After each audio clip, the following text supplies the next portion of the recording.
Point Lighthouse, a beacon of history, tragedy, and hauntings. Perched on a rocky islet just off the northern California coast, Point Lighthouse stands as a sentinel over the Pacific, its tower weathering fog, storms, and time itself. Located in Crescent City, California, the lighthouse is a cherished historical landmark and a gateway to tales of heroism, hardship, and the unexplained. While it serves as a monument to the region's maritime past, Battery Point is also a magnet for ghost hunters and folklore enthusiasts. It's not just the dramatic seascape or the lighthouse's age that intrigues. It's the persistent whisper of the past that draws so many to its weather-beaten shores. Opened in 1856, Battery Point was one of the first lighthouses built along the rugged California coast. For decades, it played a critical role in guiding ships safely through the treacherous waters of the Pacific. Yet behind its red brick facade lies a rich tapestry of human struggle, keepers braving isolation, natural disasters claiming lives, and mysterious phenomena that continue to elude explanation. Battery Point Lighthouse was established during a time of rapid expansion along the West Coast, after California's admission to the Union in 1850 and the influx of settlers following the gold rush. Maritime activity surged.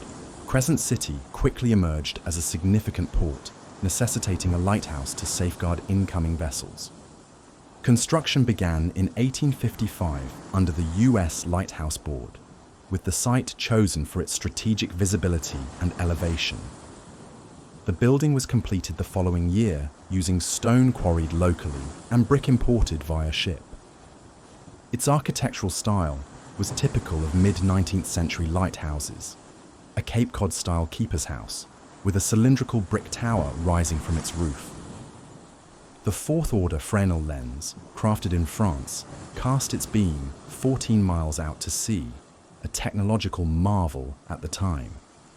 Yet, as impressive as its engineering was, the lighthouse's greatest challenge was its accessibility. Cut off by water at high tide, the keepers needed to time their crossings carefully.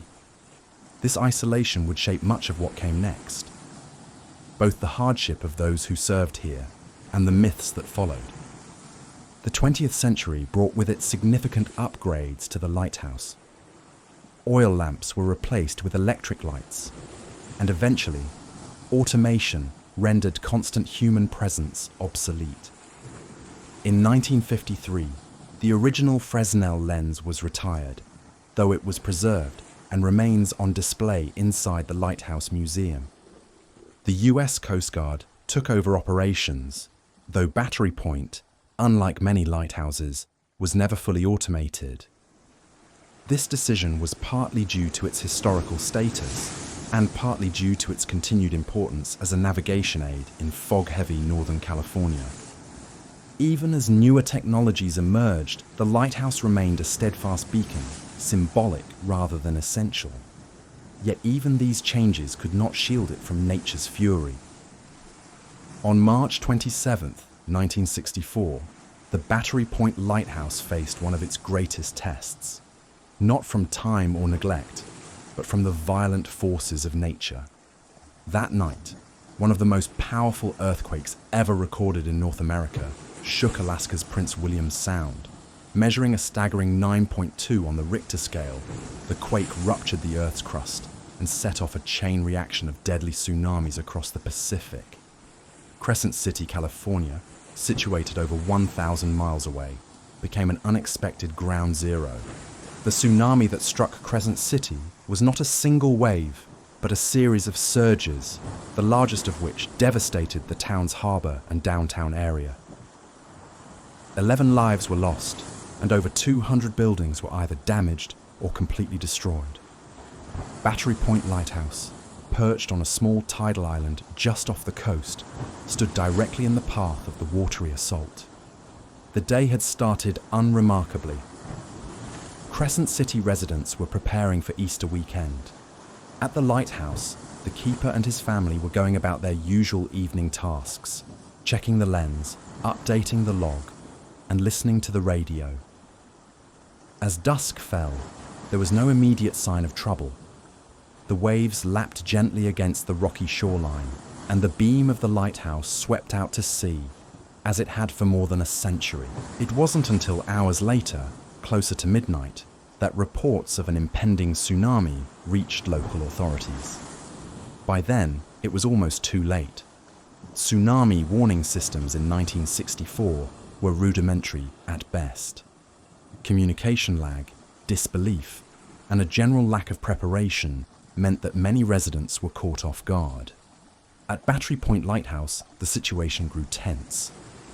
The keeper, believed to be a Coast Guard officer at the time, had received limited information about the quake in Alaska, but as reports filtered in and water levels began to behave erratically, it became clear that something far more dangerous was approaching. When the water began to recede suddenly, the lighthouse keeper recognized the danger. A dramatic withdrawal of the ocean often precedes a tsunami, as water is drawn back into the sea before returning with devastating force. The family inside the lighthouse had two choices: risk trying to cross the tidal path back to the mainland, or stay inside and ride out whatever came.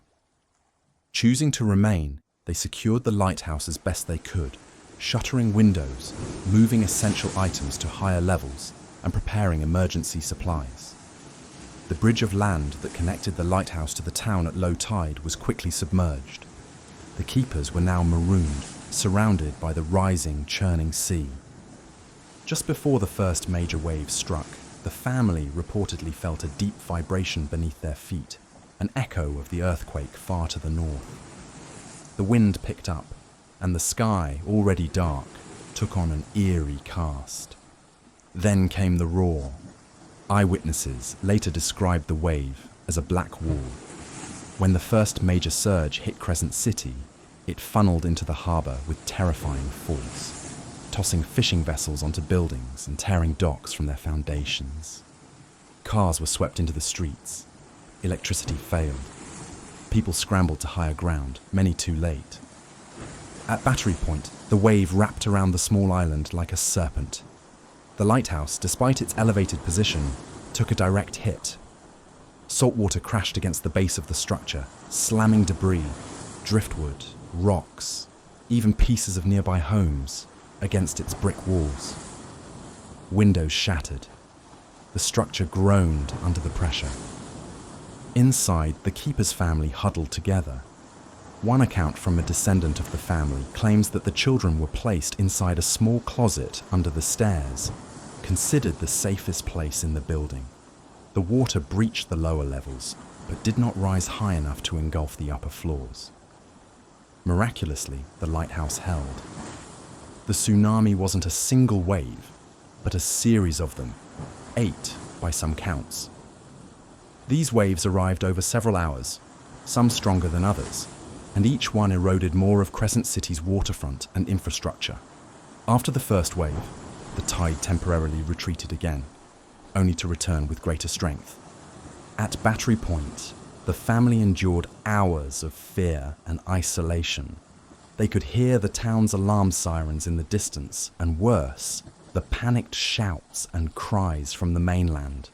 The sounds of destruction traveled across the water, crashing wood, twisted metal, and a low, relentless rumble as the sea churned with wreckage. In the dark, the keeper maintained the light. Despite the chaos, he ensured that the beacon stayed lit, a guiding presence for any vessels caught offshore and a symbolic act of resistance against the sea's fury. When morning finally broke on March 28th, the destruction became visible. Crescent City was in ruins. Entire neighborhoods had been washed away. Fishing boats were stacked in parking lots and mangled in the streets. Roads were blocked with debris. Survivors stumbled through the wreckage in a daze, many injured, all shaken. Battery Point Lighthouse, battered but intact, had withstood the storm. The family was rescued later that morning once the tides allowed access. When the waters receded, the damage to the lighthouse grounds was clear. Outbuildings had been destroyed or swept away. The terrain had been reshaped by the force of the ocean. The survival of the lighthouse was seen as both miraculous and symbolic. Newspapers across the country highlighted its resilience. For Crescent City, Battery Point became a beacon of hope in a time of collective grief. The tsunami claimed the lives of 11 Crescent City residents. Most were caught in low-lying areas and had little to no warning. Their stories are woven into the city's memory, commemorated by plaques, memorials, and public ceremonies held annually on March 27th. Among the dead were fishermen, shop owners, and families who lived along Front Street. Some were found miles away from where they had last been seen. The loss was compounded by the widespread destruction of homes and livelihoods. Nearly 300 buildings were damaged or destroyed, and economic recovery took years. For the family at Battery Point, survival came at a psychological cost. The keeper's wife reportedly suffered from anxiety and nightmares in the months that followed. The children, though physically unharmed, were deeply shaken. The story of their survival has become part of the lighthouse's legacy, passed down through historical society tours and local oral tradition. Many believe that traumatic events leave behind a kind of residual energy. For paranormal enthusiasts, the 1964 tsunami is more than a natural disaster. It is the catalyst for many of the strange occurrences now associated with the lighthouse.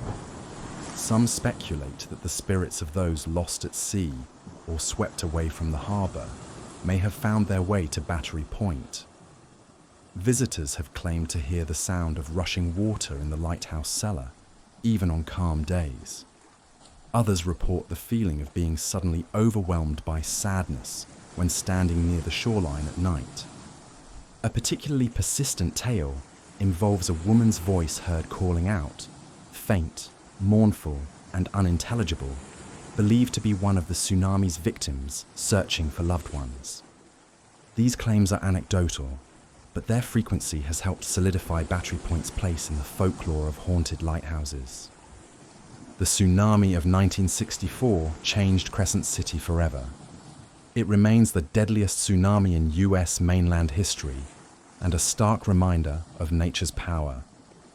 Yet from this tragedy emerged a deeper appreciation for resilience, community, and the enduring importance of lighthouses, not just as navigational tools, but as cultural landmarks and sources of strength.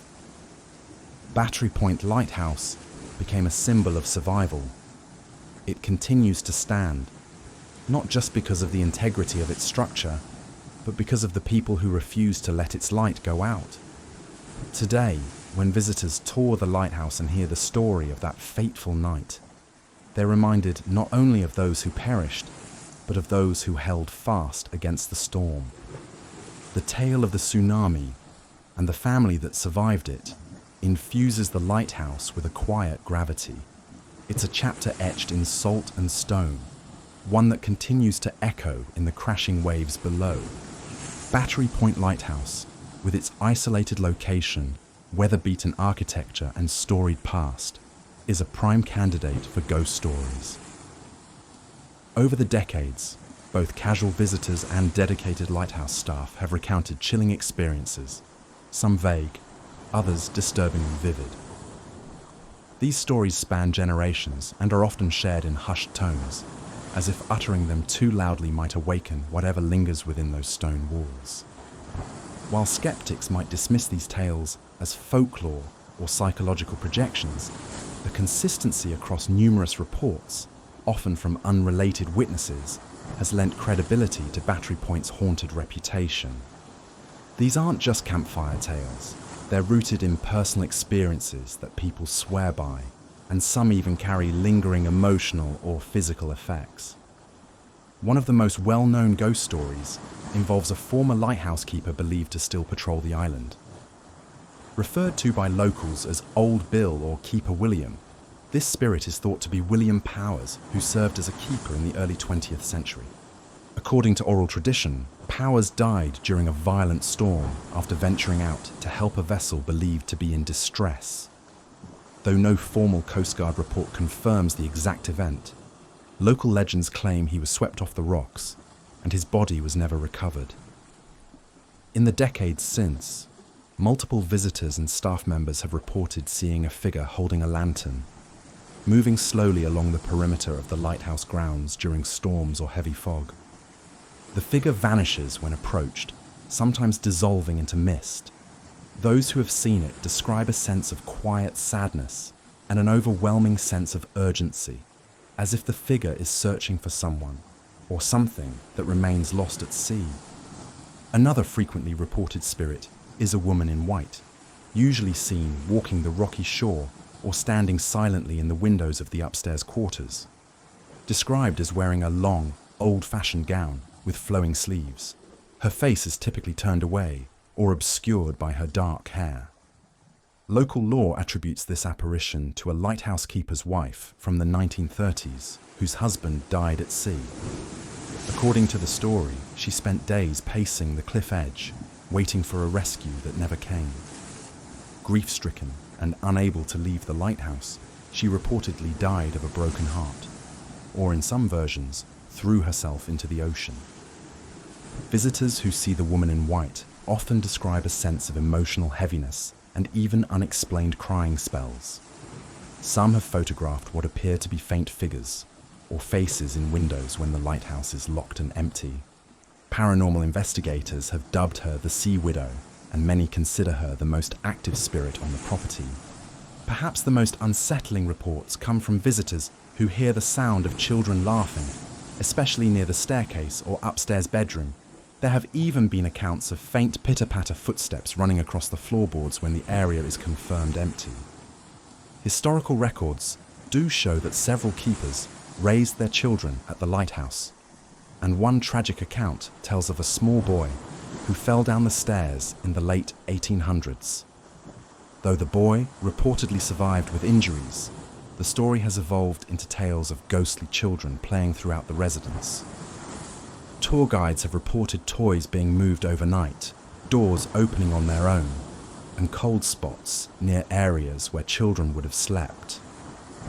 On one occasion, a guide claimed to have seen a child dart behind a door during closing hours, prompting a full search of the building. No child was ever found. In the keeper's quarters sits an antique wooden rocking chair that's part of the museum's historic collection. More than one visitor has seen the chair rocking by itself, sometimes gently, other times violently, without any discernible breeze or vibration. Volunteers have recounted arriving in the morning to find the chair moved slightly from its original position. One former tour guide, a retired schoolteacher, claimed she once heard the chair creaking steadily during a quiet afternoon and, assuming a guest was sitting in it, went to greet them, only to find the room empty. Attempts to debunk the phenomenon, checking for drafts, floor vibrations, or sloping, have not provided a definitive explanation. Today, the rocking chair remains a focal point for ghost tours and paranormal investigators, many of whom bring EMF meters and infrared cameras to monitor activity. The cellar beneath Point Lighthouse is perhaps the most unnerving part of the structure. Cold, damp, and partially exposed to the elements, it was used for storage and emergency supplies. Over the years, it has gained notoriety among staff and ghost hunters for being the site of disembodied whispers. Several accounts describe the sensation of being watched or followed while descending the narrow wooden staircase. One docent described hearing her name whispered in her ear, even though she was alone at the time. Another reported hearing a deep male voice say, "Go now," prompting her to flee the basement entirely.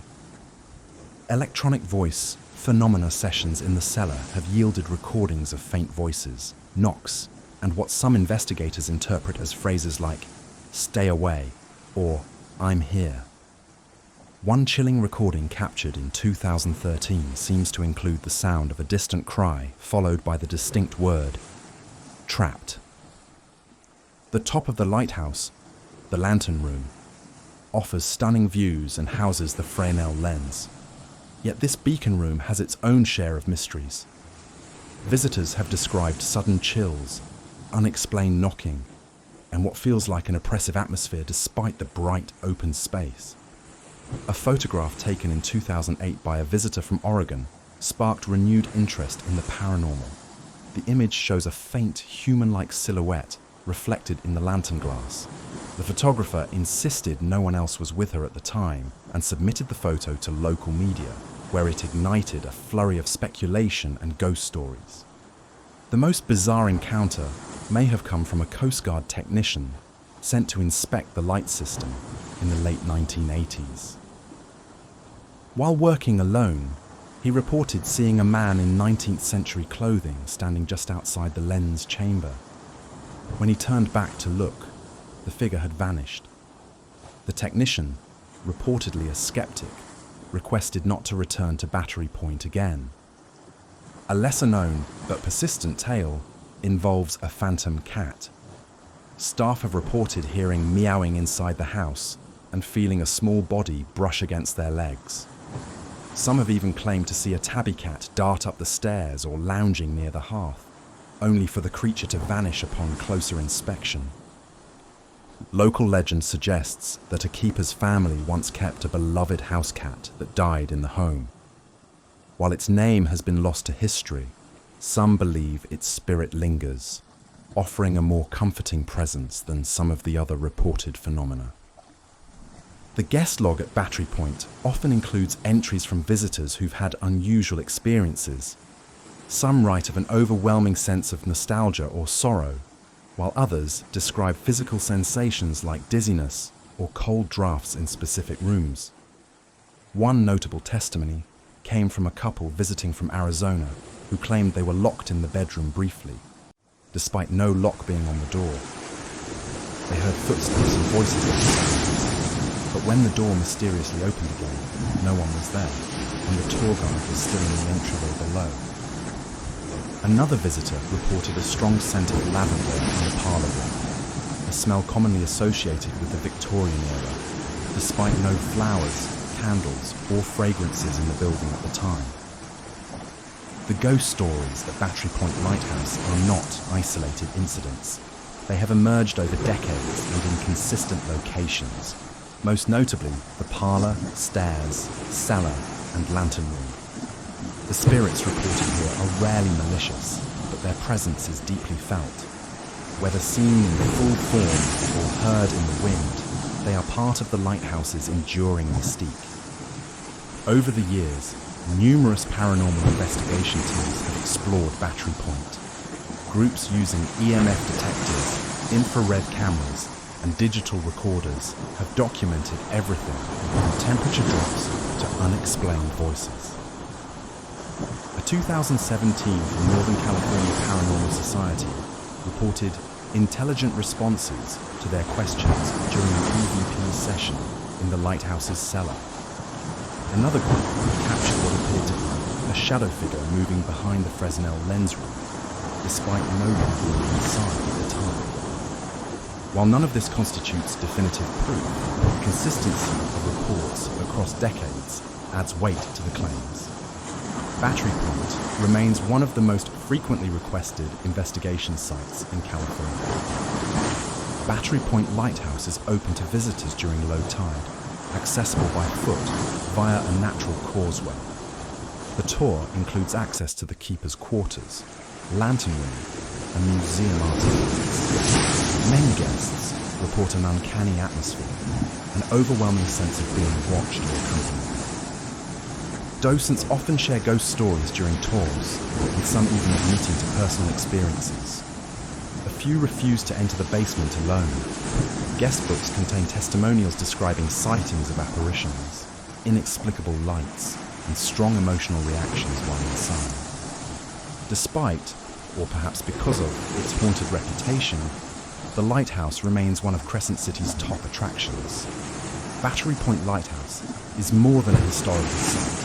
It is a living chronicle of California's maritime past, shaped by natural disasters, human courage, and the unseen. Whether one believes in ghosts or not, the emotional weight of the place is undeniable. It's in the silence of the rooms, the weight of the fog, and the creak of the stairs. As long as the tide rolls in and the beacon flashes, Battery Point Lighthouse will stand as both a guide and a mystery, inviting us to explore not just its corridors, but the ghost stories that whisper through them.